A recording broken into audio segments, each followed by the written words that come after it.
ताजमहल से भी ज्यादा खूबसूरत है देवबंद की यह मस्जिद। एक बार देखेंगे तो देखते रह जाएंगे। जानिए क्या है राज। विश्व प्रख्यात मस्जिद रशीद के निर्माण में जहां मजबूती को अव्वल दर्जा दिया गया है, वहीं मस्जिद को खूबसूरत बनाने के लिए हर मुमकिन कोशिश की गई है। मस्जिद के निर्माण में मजबूती के साथ साथ बारीक से बारीक खूबसूरती को ध्यान में रखा गया है। मस्जिद रशीद आज़ादी के बाद हिंदुस्तान में बनाई गई सभी मस्जिदों में सबसे भव्य, मजबूत और खूबसूरत है, जिसकी न सिर्फ देश बल्कि विदेशों में भी खूब चर्चा है। इसके चलते मस्जिद रशीद को निहारने के लिए भारी संख्या में टूरिस्ट यहां पहुंचते हैं। सुफियान अलवी देवबंद। पूरी दुनिया में इस्लामिक शिक्षा के लिए अपनी अलग पहचान रखने वाले दारुल उलूम देवबंद की ऐसी प्रसिद्धि है कि इस संस्था के नाम से जुड़ने वाली हर एक चीज का दुनिया में एक अलग ही मुकाम होता है। इसी का एक उदाहरण है दारुल उलूम की मस्जिद रशीद, जिसकी भव्यता देश में एक अनूठी मिसाल तो पेश करती ही है, साथ ही दुनिया में भी इसकी मकबूलियत के झंडे गड़े हुए हैं। राजस्थान से खास तौर पर मंगाए गए मकराना के सफेद संगमरमर और पत्थरों की बारीक नक्काशी से बनाई गई विश्व विख्यात मस्जिद रशीद सैलानियों को अपनी ओर सम्मोहित करती है। उम्दा किस्म के सफेद संगमरमर से बनी यह मस्जिद हर एक मौसम में अपनी खूबसूरती की एक अलग ही छटा तो बिखेरती है। वहीं रात्रि में चंद्रमा की रोशनी में यह मस्जिद अपनी खूबसूरती की अलग ही दास्तां बयान करती है।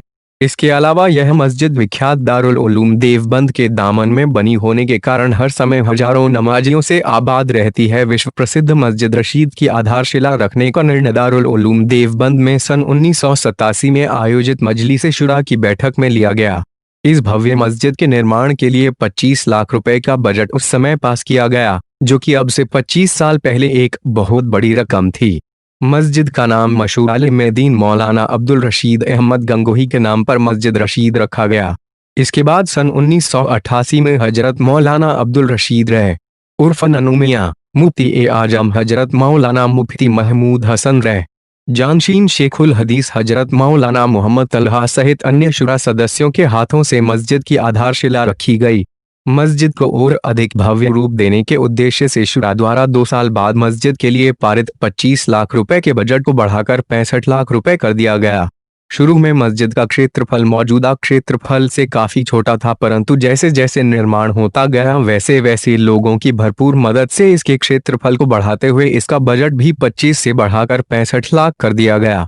इसके बाद क्षेत्रफल बढ़ने के साथ साथ ही इस मस्जिद के निर्माण का बजट बढ़ता गया और वर्तमान में यह बजट करोड़ों रुपए है और अब भी मस्जिद में निर्माण का छिटपुट कार्य चलता रहता है। इस 3 मंजिला इमारत के बिल्कुल बीचों बीच एक बेहद खूबसूरत व भव्य गुंबद बनाया गया है, जिसकी चौड़ाई 60 गुना 60 फीट और ऊंचाई 120 फीट है, जिसके भीतर कम से कम 200 लोग आराम से नमाज अदा कर सकते हैं।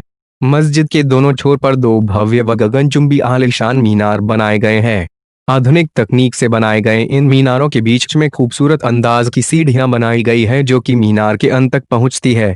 मस्जिद के नीचे नमाजियों की सुविधा के लिए एक भव्य तहखाना बनाया गया है तथा मस्जिद के मुख्य द्वार से दोनों ओर से तहखाने को जोड़ने के लिए जमीन के भीतर से रास्ता भी बनाया गया है, जिसमें छात्रों के रहने के लिए कमरे भी बनाए गए हैं, जिसके चलते मस्जिद के नीचे दारुल उलूम में पढ़ने वाले छात्रों की एक बड़ी बस्ती आबाद है।